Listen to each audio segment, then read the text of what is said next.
নমস্কাৰ সকলোকে পঢ়াৰ লগত জড়িত খুব এটা ইম্পৰ্টেণ্ট খবৰ আপোনালোক দিব লৈছোঁ আৰু আগন্তুক দিনত যিসকল ছাত্ৰ ছাত্ৰীয়ে বিভিন্ন প্ৰশাসনিক বিষয়া হ'ম বুলি ভাবিছে তেওঁলোকৰ বাবেও খুব ভাল খবৰ আৰু সেইটো প্ৰকাশ পাইছে চাই লওক আপোনালোকৰ জাননীখন দেখুৱাই দিছোঁ মই বিনামূলীয়া APSC আৰু অন্যান্য চৰকাৰী পৰীক্ষাৰ আৱাসিক প্ৰশিক্ষণ কাৰ্যসূচীত নামভৰ্তিৰ বাবে অসমৰ কোচ ৰাজবংশী সম্প্ৰদায়ৰ সকলো স্নাতক শিক্ষাৰ্থীৰ পৰা অনলাইন আৰু অফলাইন আবেদন আহ্বান কৰা হৈছে অৰ্থাৎ যিসকল কোচ ৰাজবংশী তেওঁলোকৰ বাবে এটা খুব ভাল সুযোগ আৰু বিভিন্ন অট'নমাছ কাউন্সিল দেউৰী ঠেঙাল কছাৰী তেওঁলোকেও প্ৰত্যেক বছৰে APSC UPSC ক্ৰছিং দিয়ে ফ্ৰী ক্ৰছিং ঠিক এইবাৰো তেনেধৰণে দিছে কোচ ৰাজবংশী সম্প্ৰদায়ৰ যিসকল ছাত্ৰ ছাত্ৰী আছে APSC 2025 আৰু 26ৰ কোচিং আৰু প্ৰশিক্ষণ কোচিং কাম ট্ৰেইনিং প্ৰগ্ৰেম কাৰ্যসূচীৰ বাবে বাছনি সমগ্ৰ অসমৰ 8খন জিলাত অনুষ্ঠিত হ'বলগীয়া প্ৰৱেশ পৰীক্ষাৰ মেধা তালিকা ভিত্তিত কৰা হ'ব এই পাঠ্যক্ৰমত প্ৰিলিমছ প্ৰাৰম্ভিক পৰীক্ষা আৰু মেইনছ মূল পৰীক্ষা আৰু লগতে ইণ্টাৰভিউ মৌখিক পৰীক্ষাৰ প্ৰস্তুতি অন্তৰ্ভুক্ত হৈ থাকিব আপোনালোকে যদি ইয়াত কোচিং কৰিবলৈ যদি চান্স পায় কোচিং আৰু ট্ৰেইনিঙৰ যদি আপুনি চান্স পায় তেতিয়াহ'লে আপুনি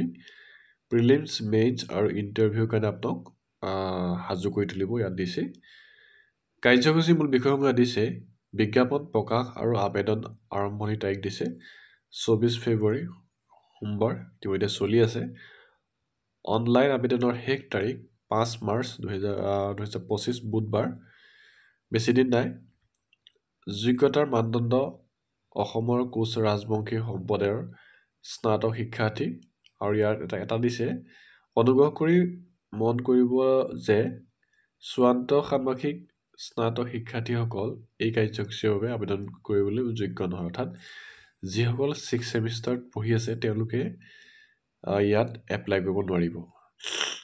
নেক্সট দিছে জমা দিবলগীয়া নথিপত্ৰ পাছপোৰ্ট আকাৰৰ ফটো আধাৰ কাৰ্ড সম্প্ৰদায় জাতি প্ৰমাণপত্ৰ স্নাতকৰ চূড়ান্ত মাৰ্কশ্বিট ইয়াত দিছে নেক্সট দিছে নিৰ্বাচন মানদণ্ড দিছে মেধাৰ ভিত্তিত লিখিত পৰীক্ষা আৰু ব্যক্তিত্ব সাক্ষাৎকাৰৰ ভিত্তিত বাছনি কৰা হ'ব লিখিত পৰীক্ষাত APSC পাঠ্যক্ৰম অনুসৰি 1টা বিষয়নিষ্ঠ প্ৰশ্ন আৰু 5টা বিষয়নিষ্ঠ প্ৰশ্ন থাকিব দিছে বস্তুনিষ্ঠ 1টা বস্তুনিষ্ঠ আৰু 5টা বিষয়নিষ্ঠ প্ৰশ্ন থাকিব দিছে আৰু এই লিখিত পৰীক্ষা 9 মাৰ্চ 2025 দেওবাৰ 8খন জিলাত অনুষ্ঠিত হ'ব পৰীক্ষাৰ মুঠ নম্বৰ হ'ব 300 প্ৰতিটো বস্তুনিষ্ঠ প্ৰশ্নৰ বাবে 2 নম্বৰকৈ মুঠ 200 নম্বৰ থাকিব আৰু ভুল উত্তৰৰ বাবে 0.50 নম্বৰ কটা হ'ব ইয়াৰ উপৰিও 5টা বিষয়নিষ্ঠ প্ৰশ্ন থাকিব য'ত প্ৰতিটো প্ৰশ্নৰ বাবে 10 নম্বৰকৈ থাকিব আৰু প্ৰতিটো প্ৰশ্নৰ উত্তৰ 150টা শব্দৰ ভিতৰত লিখিব লাগিব লগতে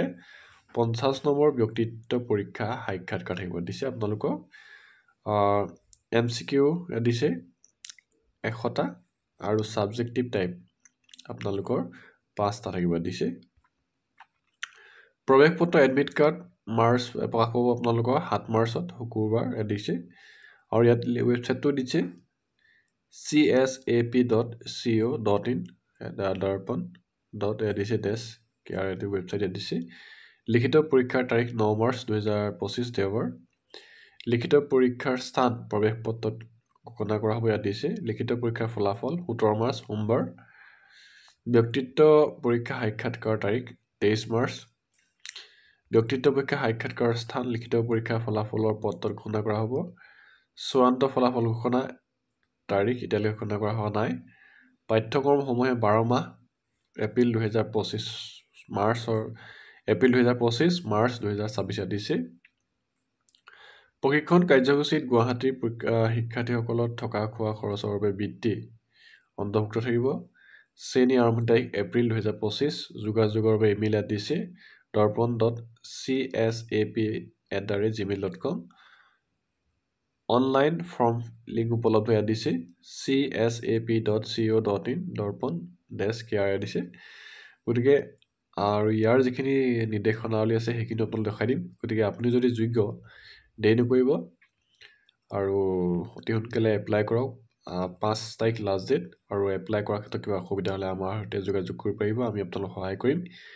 ইয়াৰ পিছত আপোনালোক দেখাবলৈ লৈছোঁ নিৰ্দেশনাৱলীসমূহ চাই লওক দিছে নিৰ্দেশনাৱলীসমূহ দিছে সেইবোৰ হৈছে বিনামূলীয়া APSC আৱাসিক প্ৰশিক্ষণ কাৰ্যসূচীৰ বাবে আবেদন পত্ৰ পূৰণৰ নিৰ্দেশনাৱলী দিছে ছাত্ৰ ছাত্ৰীসকলে তলত উল্লেখিত দুটা পদ্ধতি যিকোনো এটা জৰিয়তে আবেদন কৰিব পাৰিব প্ৰত্যক্ষভাৱে আমাৰ ৱেবছাইটত উপলব্ধ অনলাইন আবেদন পত্ৰৰ জৰিয়তে CSAP IAS academy under Darpan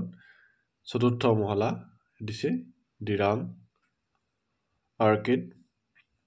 Chandmari colony Chandmari Guwahati দিছে 7810003 লৈ ডাকযোগে দিছে তেওঁলোকৰ ইয়াত এড্ৰেছটো দিছে এবাৰ জমা দিয়া আবেদনৰ মূল্যায়নৰ বাবে চূড়ান্ত বুলি বিবেচনা কৰা হ'ব আৰু আবেদন জমা দিয়াৰ পিছত কোনো সংশোধন আৰু পৰিৱৰ্তনৰ অনুমতি দিয়া নহ'ব দিছে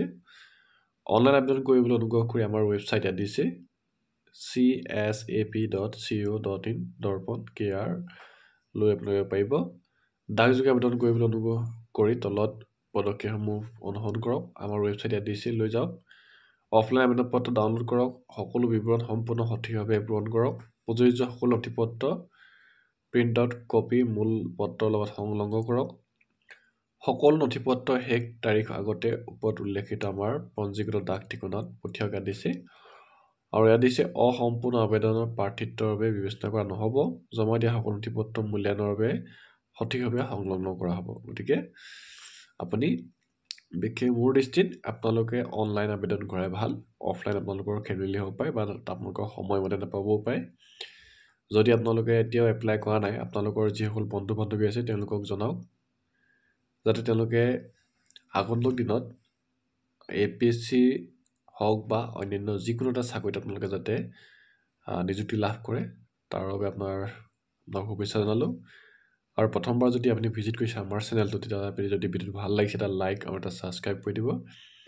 আৰু ভিডিঅ'টো শ্বেয়াৰ কৰিব নাপাহৰিব ধন্যবাদ